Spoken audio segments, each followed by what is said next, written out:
Okay, 3, 2, 1, let's jam. 이 법사위에서 법적인 논쟁을 할 자신이 없으면 빠지세요. 뭐하러 여기 앉아가지고 여기서 뭐 언론 보도하시지 뉴스 하십니까? 어디 다른 의원들의 발언에 대해서 모욕적으로 공격을 합니까? 이런 발언을 한 것이 부끄럽지 않으세요? 아까 박은정 의원님이 이재수 기무사령관, 변창훈 검사 얘기를 하셨어요. 그러면서 그 사건을 지금 이번 그 민중기 특검의 조사를 받다가 불행한 선택을 하신 우리 공직자 이분에 대해서 왜 과거에는 이런 불행한 일에 대해서 한마디도 하지 않았냐라는 말씀을 하셨는데 참 이런 일이 있을 줄 알았습니다. 제가 아까 김용민 의원님의 소설에 대해서 어떻게 저런 논리의 비약을 가지고 국회에서 질문하실 수 있을까 봤더니 역시 MBC 뉴스에서 이제 그 며칠 전에 나온 기사인데 이게 보니까 기사 형식을 보니까 아마 김용민 의원님이 MBC에 소스를 제공하고 발언 중이에요. 발언 중이에요. MBC가 두 꼭지를 나중에 하세요. 시간 세워주세요. 나중에 하세요. 제가 설명드릴게요. 설명드릴게요. 찔리나요? 말을 하게 두세요. 제가 설명을 드릴게요. 그런데 이걸 가지고 아무런 한덕수 총리 쪽에 아무런 얘기도 없고 전혀 사실 확인이 안 돼 있는 이거는 진짜 그야말로 한덕수 조이대 회동설의 시즌2입니다. 시즌2예요. 그런데 거기에 김용민 의원이 자기 주관을 덧붙여서 이런 소설을 쓰시는 거예요. 그래서 민주당이 이런 식으로 가짜뉴스 퍼뜨리고 네, 우리 신동 의원이 많이 긁히셨나 봐요. 예. 그 한덕수 대통령 만들기 프로젝트의 한 축을 담당했던 국민의힘 의원으로서 많이 긁히셨나 봅니다. 뜨끔했죠, 뜨끔. 아주 창피해 죽을 것 같죠? 지금 얼굴도 못 들 것 같습니다. 자, 이거는 제가 지금 문제 제기한 것은 분명한 녹취록이 있고 계약서가 존재했고 그리고 명함을 주고받았고 계약금을 입금한 내역까지 제가 보여드렸습니다. 그런데 이게 어째서 소설이냐고요. 본인이 후원회장이라고 소개한 내용을 했지 제가 후원회장이라고 했습니까? 본인이 후원회장이라고 얘기한 거를 녹취록을 그대로 틀었을 뿐입니다.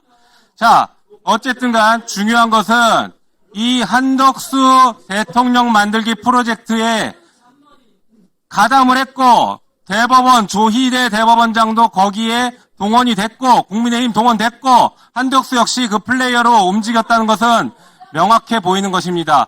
어떤 검은 손이 그 짓을 했는지는 밝혀내야겠죠. 국민의힘 지금 의원들 특검 수사 받고 있으니 그냥 간이 콩알만해져서 이런 비슷한 얘기만 나와도 바짝 긴장하는 것 같습니다. 많이 긁힌 것 같습니다. 그리고 제가 신동욱 의원에게 충고 하나 하겠습니다. 예, 국감장에서 그리고 상임위에서 상대 의원의 발언이나 상대 의원의 이름을 거명하면서 발언하는 것은 매우 지저분합니다. 참고로 21대 법사위에서 조수진 의원이라고 있었는데 그분이 아마 신동욱 의원 앉은 자리 그 자리에 앉았던 것 같습니다. 그 조수진 의원이 법사위에 오면 항상 동료 의원의 발언만 틀어놓고 아마 기자에서 그랬나 본데 계속 동료 의원 발언밖에 얘기를 안 합니다. 그래서 그렇게 하다 보니 그 당의 최고위원이 되긴 됐어요. 근데 그 뒤에 어떻게 된지 아십니까? 22대 국회의원 안 됐습니다. 신동 의원님 좀 정신 차리시고 한 줌밖에 안 되는 극우 집단을 향해서 그렇게 하지 마십시오. 최소한의 이제 국회의원이 됐으면 동료 의원들에 대한 예의를 지키고 상대 동료 의원의 발언이 어땠다, 상대 옛날에 무슨 말을 했다라는 그런 언론 보도하듯이 하지 마십시오. 이 법사위에서 법적인 논쟁을 할 자신이 없으면 빠지세요. 뭐하러 여기 앉아가지고 여기서 뭐 언론 보도하시지 뉴스 하십니까? 도대체 여기 왜 앉아 계시는 거예요? 그러지 말고 그냥 나가세요. 아무도 안 말리니까 그냥 나가십시오. 그리고 빨리 특검 수사 받으러 다니세요. 특검 조사 이미 받고 오셨죠? 제대로 수사 받고 다니시고 특검 수사 대상이면 이 자리에 앉아 계시면 안 돼요. 법사에 있지 말고 좀 빠지시기 바랍니다. 그냥 뉴스로 돌아가세요. 뉴스로 돌아가서 우리 의원들 마음껏 비판하세요. 거기 가서. 여기 왔으면 최소한의 예의를 지켜야지 자기 얘기를 하세요. 왜 남의 얘기를 합니까? 여기 와서. 준비한 거 있으면 자기가 준비한 건 얘기만 하십시오. 네, 박은정 의원님 신상 발언 드리겠습니다. 3분입니다. 저는 윤석열 내란에 동조한 세력입니다. 국민의힘은 그런데 조희대 대법원의 쿠데타에 대해서도 지금 비호하는 발언을 계속하고 계세요. 그런 점을 지적하는 국회의원의 발언에 대해서 신동욱 의원님께서 윤석열 검찰의 가혹수사의 수사로 목숨을 잃은 피해자, 목숨을 잃은 사람들에 대해서 국민의힘이 제대로 그 문제 제기를 하신 적이 없어요.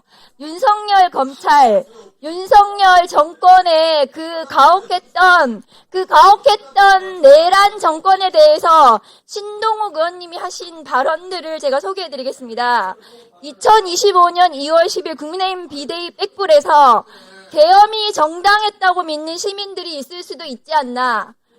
2025년 2월 11일 신동욱 의원님이 지금 그거 있을 수 있는 얘기라고 하시네요.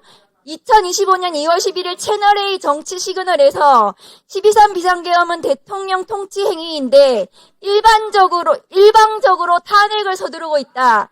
계엄이 정당했다고 믿는 시민들, 일방적으로 대통령 통치 행위인데 일방적으로 탄핵을 서두르고 있다. 이런 발언에 대해서 본인이 반성하세요. 반성을 해야지 어디 다른 의원들의 발언에 대해서 모욕적으로 공격을 합니까? 이런 발언을 한 것이 부끄럽지 않으세요? 국민들을 위해서 국회의원이 정치를 해야지 누구를 보고 정치를 합니까? 극우, 유명계인 이런 사람들 보고 정치합니까? 이 내란에 동조한 자신의 과거에 대해서 본인이 반성 없이 윤석열 정권에 복무했던 본인의 과거에 대해서 반성 없이 무슨 다른 동료원들이 지금 조희대 대법원의 사법 쿠데타에 대해서 문제 제기하는 것에 대해서 비호를 합니까? 국민의힘은 정권을 절대로 잡아서는 안 됩니다. 왜냐? 이게 소설입니까? 이게 소설이냐고! 이게 소설입니까? 이거는 진짜니까 답변을 하세요. 그럼 해명을 하시라고요. 이거에 대해서는 답변을 하세요. 답변을 하세요. 이게 잘했는지, 이게 맞습니까, 그러면? 이게 맞습니까? 이게 맞냐고요? 말이 되는 소리예요. 이게 본인이 한 말이에요. 신동욱 의원님이 하신 말씀이에요. 본인이 하신 말씀이라고요. 이게 맞는지 반성을 하시라는 말입니다. 반성을 하셔야지 본인이 이거에 대해서 반성도 안 하시면서 왜 조희대 대법원의 사법 쿠데타에 대해서는 눈 감고 윤석열 정권의 저 내란에 대해서는 눈 감고 윤석열 검찰의 가혹 수사에 대해서는 눈 감으면서 누구를 향해서 정치를 On the uprise.